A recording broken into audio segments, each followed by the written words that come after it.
Now, Ruth here is X years old. Right, in terms of X, part 1 here, part 1, her age 6 years ago.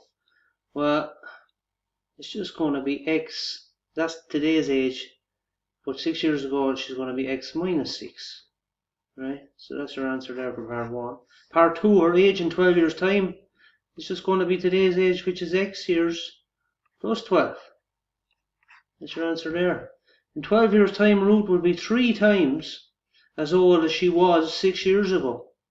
So this age here is 3 times, it's equal to 3 times this one. Right? So you just write an equation. So 3 times her age 6 years ago, so 3 times X minus 6 equals X plus 12. And what do we do then? We just do a bit of jiggery pokery, right?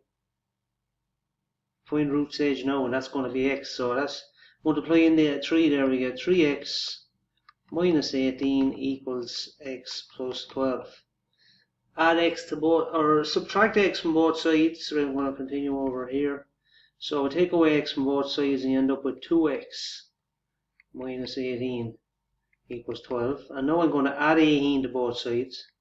2X equals 30. So X equals 15. So our age now is 15.